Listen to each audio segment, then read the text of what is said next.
بسم اللہ الرحمن الرحیم۔ جن معاشروں نے کربلا سے فکر لی ان معاشروں نے اپنی اصلاح کی، ان لوگوں نے معاشروں میں اپنا وقار اور اپنی عزت کو بڑھایا کہ آج بڑے سے بڑا سیاستدان جب مظلومیت کا درس دیتا ہے تو خود کو حسینی کہتا ہے اور اپنے مد مقابل میں آنے والے کو یزیدی کہتا ہے۔ تو یہ کہنا بتاتا ہے کہ حسین تک قیامت ایک فکر دے کر گئے کہ جو مظلوم ہوتا ہے وہ حسینی ہوتا ہے، جو ظلم کرنے والا ہوتا ہے وہ ظالم ہوتا ہے۔ کل ہی میں نے مولانا فضل الرحمان کا کلپ سنا کو کہہ رہے ہیں کہ ہم حسینی ہیں، ہم یزیدی نہیں ہیں، مطلب ہم ظالم نہیں ہیں، ہم کون ہیں؟ ہم مظلوم ہیں۔ تو یہ فکر ابی عبداللہ الحسین ہے کہ آج تک یہ فکر کیا ہے؟ زندہ ہے۔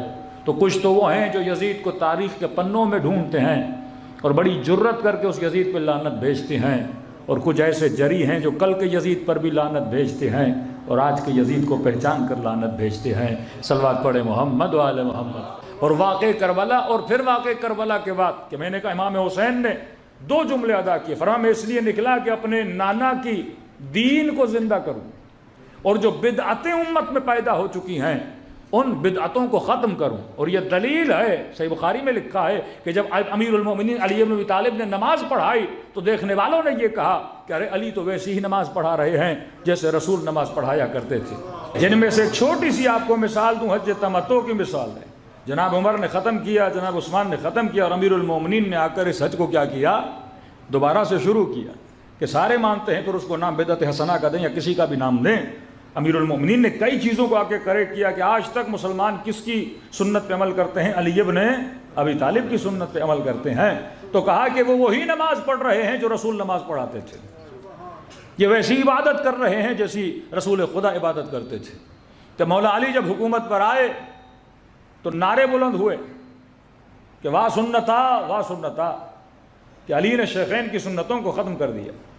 اس قدر امیر المومنین پر زور آیا کہ کئی جگہوں پہ فتنے نہ ہونے کی وجہ سے امیر المومنین نے خاموشی اختیار کی۔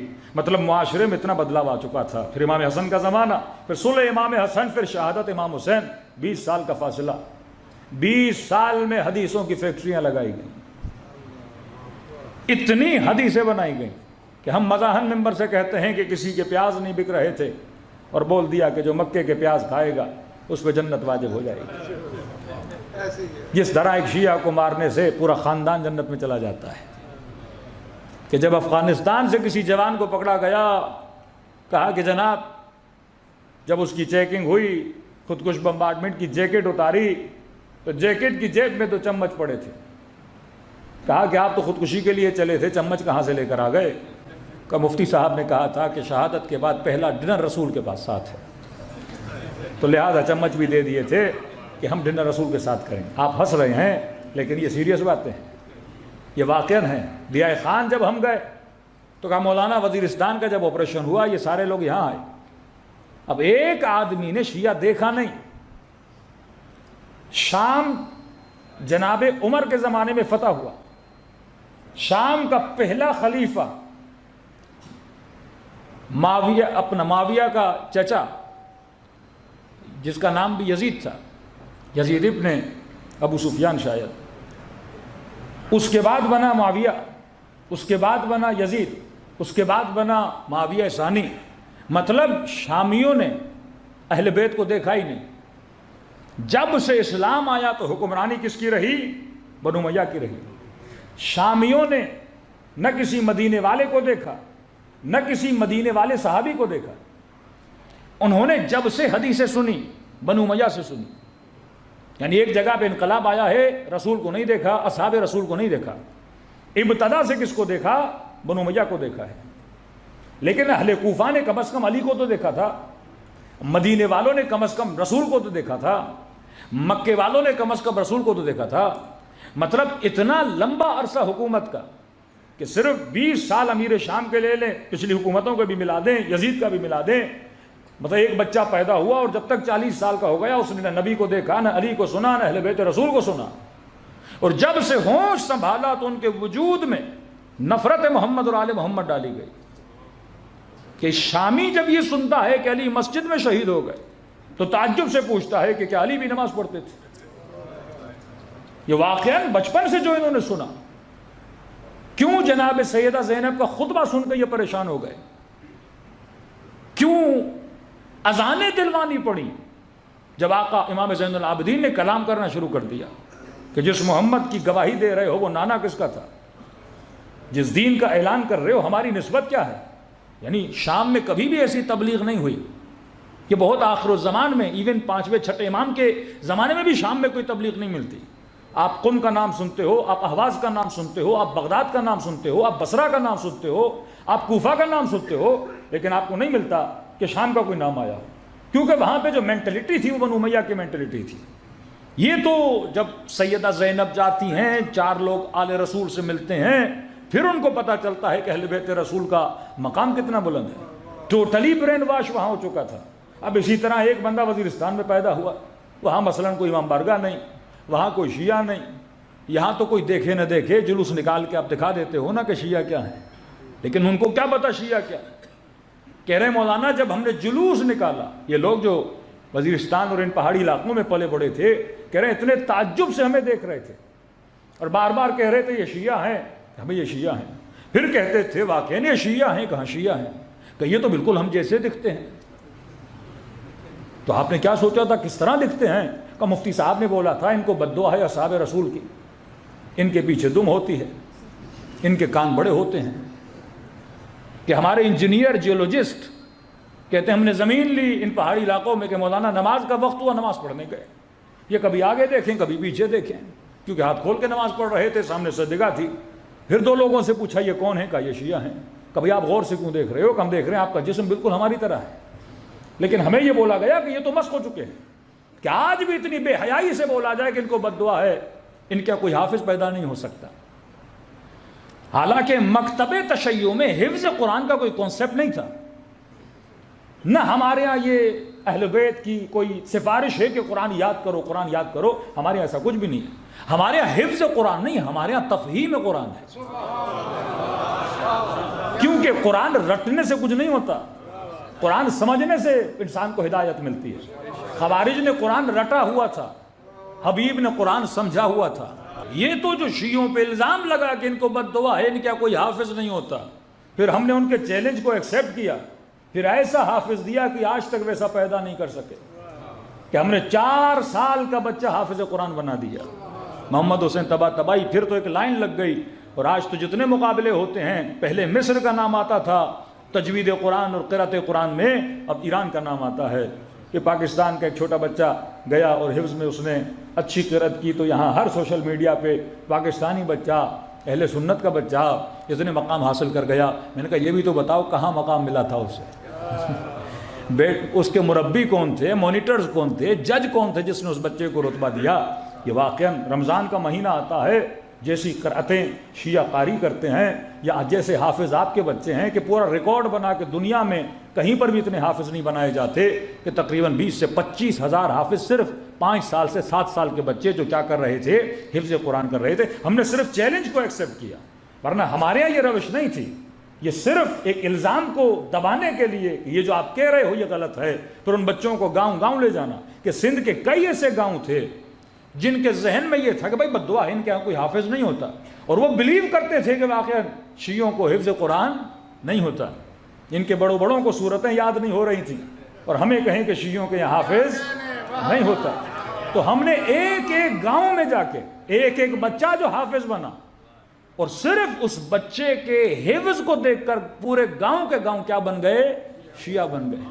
اب یہ نہیں کہ وہ امیر المومنین کی خلافت کی دلیل مانگے، معصومین کی عصمت کی دلیل مانگے، یا امام حسین کی حقانیت کی دلیل مانگے. ان سے پوچھا جاتا تھا کہ جناب آپ نے دیکھا کہ کوئی شیعہ بچہ حافظ ہے، آپ شیعہ بن گئے صرف حافظ دیکھنے کی وجہ سے. انہوں نے کہا جو اتنے بڑے جھوٹ بول سکتے ہیں تو انہوں نے تو اور بھی جھوٹ بولے ہوں گے. تو ہم شیعوں کی سچائی دیکھی تو ان کی ساری باتیں بھی کیا ہوں گی؟ سچ ہوں گی. کہ 4 سال کا بچہ کیا بن گیا؟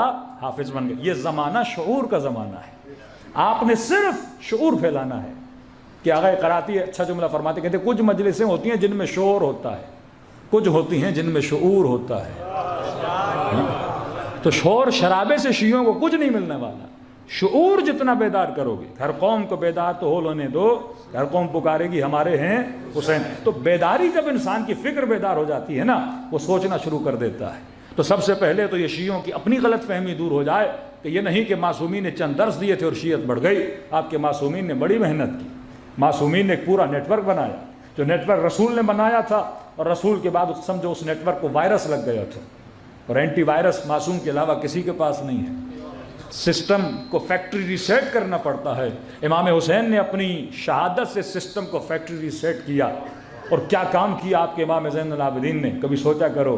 لوگ سمجھتے ہیں مولا نے صرف اور صرف کیا پڑھی، دعائیں پڑھی اور کام نہیں کیا. کہتے ہیں کسی امام نے اتنے غلام نہیں خریدے جتنے امام زین العابدین نے خریدے. 20,000 تک تعداد ملتی ہے غلاموں کی. امام کو ضرورت نہیں غلام خرید رہے ہیں. گھر میں 4 نوکر 5 نوکر، اور کوئی ایسا غلام نہیں جو 1 سال سے زیادہ رکھا ہو. یا غلام رکھا یا 1 سال میں کیا کر دیا، آزاد کر دیا. دشمن کیا سمجھ رہا ہے کہ یہ تو مسلح پہ بیٹھ کے دعائیں پڑھ رہے ہیں، لیکن ہڈن مولا بہت بڑا کام کر رہے ہیں. درس و تدریس نہیں کر سکتے، پابندی ہے. تبلیغ کھلم کھلا نہیں کر سکتے، پابندی ہے. جنگیں چل رہی ہیں، واقع ہررا پیش آ گیا. گھر امن کا بنا تو صرف مولا زین العابدین کا بنا. اتنی سختیاں، اتنی نگرانیاں. اب ایک کام بچا تھا. اسلام میں ایک بری بدعت تھی، وہ تھا غلام خریدنا. غلام ایک بہت بڑا کاروبار تھا. ایک معاشرے کا اکنومیکل سرکل چلتا تھا ایسی غلامی میں، کہ جس طرح بھی پاکستان میں کتنے بچے اور بچیاں ہیں جو ٹک ٹاک سے کما رہے ہیں، یوٹیوب سے کما رہے ہیں، فیس بک سے کما رہے ہیں. جب ایک نسل کسی سافٹ ویئر سے کمانا شروع ہو جاتی ہے تو گویا وہ اس معاشرے میں انجن بن جاتا ہے، اکنومیکل پیسے کمانے کا انجن. اور جب حکومت بولے گی کہ ہم یوٹیوب کو بین کر رہے ہیں تو یہ لوگ آخری دم تک لڑیں گے، کیونکہ ان کی انکم کا سورس کیا بن گیا، یوٹیوب بن گیا. انکم کا سورس کیا بنا، ٹک ٹاک بنا. تو مخالفت شروع ہو جائے گی، کیونکہ کون سا سسٹم ہے ان کا، اکنومیکل سسٹم ہے، ان کے گھر چلتے ہیں. اسی طرح عرب میں غلامی کا جو سسٹم تھا ایک بہت بڑی ایک بزنس تھا. اب اچانک اگر رسول خدا بند کروا دیتے تو لوگوں کا اکنومیکل سسٹم خراب ہوتا. وہ اس کو روکنے کے لیے رسول خدا سے شاید سامنے بھی آ جاتے کہ آپ کیا کر رہے ہیں. لیکن چوتھے امام نے اس بری صفت کو کہ لوگوں کو غلام بنانا، اس کو امام نے ختم کیا. لیکن آہستہ آہستہ کیا کہ لوگ اگر اعتراض کرتے تھے کہ فرزند رسول آپ نے تو ہمارا کاروبار ہی خراب کر دیا، کہ اتنے غلام خرید رہے ہیں پھر رکھتے نہیں ہیں، 1 سال کے بعد آزاد کر دیتے ہیں. جب آزاد کیا تو بزنس ختم ہو گیا. غلام کا کاروبار تب چلے گا کہ آپ نے خریدا، فلاں کو بیچا، فلاں نے پھر فلاں کو بیچا، فلاں نے پھر فلاں کو بیچا. یہ ترتیب چلے گی تو ایک طرح سے یہ ایک بزنس بنے گا، اور بزنس بنے گا تو پروفیشنل لوگ اس میں آئیں گے اور خرید و فروخت شروع ہو جائے گی. جس طرح کوئی گندم خریدتا ہے، جس طرح کوئی گاڑی خریدتا ہے تو یہ چلتی رہتی ہے، اس کی پبلسٹی ہوتی. اسی طرح غلاموں کی پبلسٹی ہوتی تھی. ایک تو امام نے اس گندی صفت کو امت سے ختم کرنے کے لیے بہت بڑا کردار اپنایا کہ انسان کسی کا غلام نہیں ہوتا، انسان کو غلامی کا حق نہیں ہے. لیکن دوسرا کام کیا کیا کہ عرب آہستہ آہستہ قلت بنتے جا رہے تھے اور عجم آہستہ آہستہ اکثریت میں آ رہے تھے. ایک طرف مدینے کا معاشرہ جن کو حسین بلاتے رہے لیکن مدد کے لیے نہیں گئے، دوسری طرف شامی معاشرہ جن کے دلوں میں بغض اہل بیت بھرا ہوا تھا کہ یہ کہیں کہ مولا حسین آپ کو اس لیے قتل کرنے آئے ہیں کیونکہ بغضاً لأبیک، ہمارے دل میں کس کا بغض ہے، آپ کے بابا کا بغض ہے. یعنی جس امت کو حکم ملا کہ علی سے محبت کریں، وہ الٹا علی سے کیا کرنے لگی، بغض کرنے لگی. کہ ہمارے استاد کہتے ہیں اگر اہل سنت کے یہ بات بھی مان لی جائے نا کہ من کنت مولا ہو فہذا علی مولا، اس کا ترجمہ مولا کا دوست ہے، تو کہا کم از کم آپ دوستی ہی نبھاتے. امام ماننا تو دور کی بات ہے نا، کم از کم جو ترجمہ آپ نے کیا ہے کہ جس کا دوست میں اس کا دوست علی کا کم از کم دوستی نبھا لیتے. امام نہ مانتے اور کہا کہ اگر آپ کی دوستی یہ ہے کہ علی کے بچوں کو قتل کیا جائے تو پھر آپ کی دشمنی کیا ہوگی. کہ دوستی کا معیار یہ ہے کہ نواسیوں کو چہروں پہ تماچے مارے جائیں، دوستی کا معیار یہ ہے کہ بیٹی کو اذیتیں دی جائیں، دوستی کا معیار یہ ہے کہ علی کے ہاتھوں میں رسیاں باندھی جائیں. تو پھر جب ظلم کرنے پر آتے تو وہ پھر آپ کہاں تک ظلم کرتے. تو فرمایا کہ شہر شام کے لوگوں کے دلوں میں بغض، مدینے والوں میں اتنی معرفت نہیں. اہل کوفہ کہ یہ بھی الزام شیعوں پہ لگتا ہے اور بعض ہمارے نادان مولاناز کہتے ہیں کہ ہاں بھائی وہاں شیعہ تھے. کوفے کی آپ ترتیب دیکھیں گے 3 طرح کے لوگ کوفے میں رہتے تھے. ایک خالص شیعہ امیر المؤمنین، دوسرے شیعت عثمان تیسرے خوارج کی تعداد کم تھی، شیعہ علی کی بھی تعداد کم تھی، وہاں پہ اکثریت جو رہتی تھی وہ کون تھے؟ وہ شیعہ عثمان، یعنی خلافت کے نظام پر بلیو رکھنے والے لوگ اکثر وہاں رہتے تھے، اور ان کا مزاج دمدمی مزاج تھا، یہ کبھی امیر المومنین کا ساتھ دیتے تھے، پھر وہی تلواریں علی بن ابی طالب کی گردن پہ آ جاتی تھی۔ اور دوسری بات، جب امام حسن نے صلح کیا تو 20 سالوں میں 50,000 کے قریب شیعوں کو کوفے سے نکالا گیا۔ تبھی جب جناب مختار کے قیام سے پہلے توابین کا لشکر بنتا ہے تو توابین اکثریت کوفے کی نہیں ہے، وہ مدائن سے لوگوں کو بلاتے ہیں، کیونکہ مدائن میں سلمان رہ چکے تھے اور وہاں پہ علی کے چاہنے والے بہت زیادہ رہتے تھے، یا اکثر یمنی لوگ اہل بیت علیہ الصلوۃ والسلام سے بہت زیادہ محبت کرتے تھے، تو امام کے لیے ایک ہی راستہ بنا آپ کے چوتھے امام کے لیے۔ اب وہ مسلمان جو نئے مسلمان بنے، عجم، روم فتح ہوا، ایران فتح ہوا، یہاں تک کہ اسلامی حدود چین کی سرحدوں تک چلی گئی، تو اب یہ جو نئے نئے مسلمان دین میں آ رہے تھے، عجم تھے، ان کے دلوں میں ابھی وہ بغض نہیں تھا، ابھی وہ نفرت نہیں تھی، اور جب دوسری حکومتوں سے آ رہے تھے تو غلام بن کے آ رہے تھے، تو امام نے ان غلاموں کو خریدا، مطلب ان کا مائنڈ سیٹ میں ابھی تک وہ کچرا بھرا ہوا نہیں تھا، ان کا ذہن صاف ستھرا تھا، اور جب امام نے خریدا 1 سال سے زیادہ کسی کو نہیں رکھا، اور 1 سال رکھا کیوں؟ کیونکہ یہ 1 سال کی اسکولنگ تھی، یہ 1 سال کی تربیت تھی کہ ابو حمزہ سمالی یہ خریدا ہوا غلام ہے جسے چوتھے امام نے آزاد کیا، جو چھٹے امام کا اتنا بڑا صحابی بنتا ہے، ایسے اصحاب جنہوں نے 70 ہزار روایتیں معصومین سے نقل کی ہیں، یہ امام زین العابدین کے خریدے ہوئے اور آزاد کردہ غلام تھے۔ جناب زید جب لشکر بناتے ہیں، ان لشکریوں میں اکثر تعداد چوتھے امام کے آزاد کردہ غلاموں کی تھی، کہ ایک معاشرہ کے صرف امام کے پاس 70 سے زیادہ لوگ نہیں، پھر چوتھے امام کی زندگی کا لمبا عرصہ، پھر جب 5ویں امام کا زمانہ آتا ہے اور تھوڑی سی خفقان اور تھوڑی سی گھٹن کم ہوتی ہے، تو آپ کا امام جب درس دیتا ہے تو ہر مسجد میں 2000 کبھی 3000 شاگرد بیٹھے رہتے ہیں۔ کبھی سوچو تو صحیح، اچانک 3000 پیدا کہاں سے ہو گئے، یہ اچانک 4000 کہاں سے آ گئے؟ یہ کارنامہ آپ کے چوتھے امام زین العابدین کا تھا، جن امام نے غلاموں کو آزاد کیا، ان کو تربیت دی، پھر وہی غلاموں کے دلوں میں اتنی محبت آل رسول کی آ گئی کہ جب اہل بیت درس دیتے تھے ان کے درسوں میں شرکت بھی کرتے تھے، اپنی جانیں قربان کرنے کے لیے تیار تھے۔ میں نے شاید پچھلے سال ایک واقعہ سنایا تھا کہ دیکھو آقا تو آقا، لیکن غلاموں میں کتنی کرامتیں تھیں۔ کہتے ہیں مدینے میں قحط آ گیا، کئی دن گزر گئے، عورتوں کا دودھ خشک ہو گیا، بچے زاروں قطار رونے لگے، کئی امواتیں ہو گئیں، کھانے کے لیے کچھ نہیں، بارش نہیں برس رہی۔ کہتے ہیں یہ 3 دنوں سے صحرا میں جا رہے ہیں کہ پروردگارہ بارش برسا دے، پروردگارہ رحم کی بارش برسا دے، لیکن بارش نہیں برسی۔ یہ شخص کہتا ہے بڑی مایوسی سے بازار میں کھڑا تھا، ایک خاتون آ رہی تھی، گود میں بچہ تھا، اور بچہ شدت پیاس کی وجہ سے رونے لگا، اس کو دیکھ کر اس کی ماں رونے لگی۔ فرماتے یہ منظر ایک کالے غلام نے دیکھا، غلام نے جیسے دیکھا دل نرم پڑ گیا، اس کی آنکھوں سے آنسو آ گئے، اس نے دعا کے لیے ہاتھوں کو بلند کیا، اے خدا اپنے بندوں پر رحم فرما، اے خدا تھوڑی بارش برسا دے۔ کہ غلام کا یہ کہنا تھا، بادلوں کا آنا تھا اور بارش کا برسنا تھا۔ میں پریشان ہو گیا، ارے امت اتنی گئی لیکن دعا قبول نہیں ہوئی، لیکن اس غلام میں ایسا کیا ہے کہ یہاں دعا کی، یہاں بارش برس گئی۔ کہتے وہ غلام چل پڑا اپنی گھر کی طرف، میں نے اس کا پیچھا کیا، ایک گھر کے اندر گیا، دروازہ بند ہوا، میں نے آ کر دروازے پہ دستک دی، کنیز دروازے پر آ گئی، میں نے کہا کس کا گھر ہے؟ علی ابن الحسین کا گھر ہے، زین العابدین کا گھر ہے، سید الساجدین کا گھر ہے، کہ آپ کو کس سے کام ہے؟ کہ کالا غلام کے گھر کے اندر گیا ہے، اس سے ملنا چاہتا ہوں۔